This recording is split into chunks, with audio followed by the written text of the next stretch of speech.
kita itu masih jauh, gitu ya. Jadi mudah-mudahan ya saya kesini berhasil membangunkan kesadaran pada diri kita. Ya itu tadi ya, nasib itu mengikuti kita, bukan kita mengikuti nasib. Kalau nasib ingin berubah, ubahlah diri kita. Ya, ubah cara memandang ya diri kita sendiri. Ubah cara memandang keberadaan kita lagi di mana. Kita ini sedang. Itu yang akan membuat kita. Ya, ini yang akan membuat kita. Ya. Nah, jadi mudah-mudahan ya kita bisa bertemu kembali. Ya, ada forum, ada lembaga apa. Ya mereka kan punya kemampuan untuk mengundang dari Indonesia di sini. Kalau emang nanti pengen ketemu lagi kan bisa minta ke Pak Gofur, minta diundang. Saya pun nggak kenal beliau. Jadi terima kasih. Mudah-mudahan ini menjadi momen yang akan kita kenang di hidup kita. Ya. Bayangkan suatu saat ibu-ibu sudah ada di kampung, punya usaha, punya pegawai banyak, gitu ya.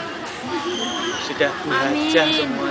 Amin. Di depan rumah ada musola, itu wakaf dari kita, gitu ya. Terus suatu saat, ya pada saat itu terjadi, ya ada teman kita sesama BMI datang. Kok sampean bisa seperti ini? Loh, emangnya sampean kenapa? Saya masih di Hongkong, gitu kan? Ya, mau pulang nggak tahu caranya. Coba dong ceritakan gimana dulu ceritanya kok bisa seperti ini. Dulu kan kita sama-sama BMI, sekarang saya masih BMI, sampean sudah seperti ini, udah buhajah, punya usaha maju, ya kan? Punya musola sendiri, gitu ya. Ceritakan dong gimana. Kita akan cerita, mudah-mudahan ceritanya bisa panjang, tapi cerita itu dibuka dengan ceritanya suatu hari, tepatnya tanggal 7 November di Victory Park. Kita kumpul di sana. Terus ya, mau tahu ada orang kesasar numpang sholat. Kan saya numpang sholat ini ceritanya. Numpang sholat, terus habis sholat ngasih tausiah. Nggak tahu sejak itu terus ya semangat saya bangkit. Itu mungkin ya yang buat saya akhirnya ya menjadi punya kemauan yang kuat untuk kembali ke Indonesia dan saya akhirnya berhasil. Ya, mudah-mudahan ini menjadi kenyataan. Ya, ya. Ini kan nggak kita niatkan kan? Terkadang sesuatu yang terjadi tiba-tiba itu tanpa kita sadari justru itulah yang akan mengubah kita. Itu yang mengubah kita. Ya, saya sudah pernah mengejar 5 perempuan. Gak ada yang berhasil. Gak ada yang berhasil. Sudah dikejar kena. Ya, kan? Gak ada yang berhasil. Tapi ya, suatu ketika di pengajian seperti ini, saya dikenalkan oleh panitia, kurikulum vitae saya dibaca, status disebutkan masih belum menikah. Ada peserta yang nanya, belum menikahnya kenapa? Saya bilang kan gengsi ya, nggak sempet nyari. Padahal sudah pernah ditolak 5 kali. Kita ditolak, Ya kan? ditolak ya nggak berani cari lagi. Akhirnya yang bertanya itu menawarkan diri, ya, bukan menawarkan diri, saya siap nggak?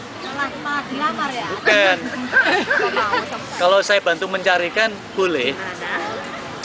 Siapa? Ya kan? Oh boleh. Kan nggak sempet nyari kan? Ya akhirnya kan saya kehabisan pasal. Akhirnya itu senjata makan tuan kan? Saya nggak mungkin menjawab nggak mau. Karena kan tadi ditanya kenapa kok masih bujangan. Wong di Darut Tauhid itu kan tinggal bilang agim. Di situ santriwatinya kan banyak, tinggal tunjuk bilang agim masih dikasih. Kok nggak dapet? Saya bilang nggak sempet. Akhirnya senjata makan tuan. Kalau dibantu nyarikan mau, saya bilang silahkan. Akhirnya saya dapat adiknya dia. Ya, dia menawarkan untuk adiknya. Itulah istri saya. Kan nggak sengaja. Adiknya Kim? Nggak, adiknya peserta yang tanya tadi. Gitu, ya. Kan nggak sengaja, nggak serencanakan. Saya niatnya ke situ mau ngisi pengajian kok dapat jodoh gitu loh. Itu kan rahasia Allah, kita nggak tahu. Termasuk hari ini kesini mau tahlilan, mau yasinan kok malah ada orang kesasar. Tapi siapa tahu ini yang membuka jalan kehidupan kita lebih baik. Ya, itulah orang beriman.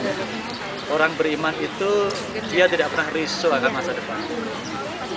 Orang beriman itu ya punya keyakinan kuat bahwa ya wa idza arada syai'an, ya, ketika Allah itu menghendaki sesuatu, ayyakula lahu kun, cukuplah bagi dia mengatakan kun maka terjadi. Dan itu kan yang sering kita baca setiap yasinan.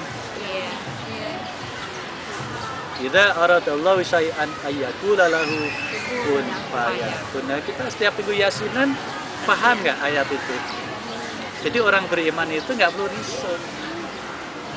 Asal kita ya berpikir positif, yakin bahwa masa depan kita akan lebih baik, tinggal minta sama Allah, kita juga imbangi dengan kita belajar, kita berusaha jadi.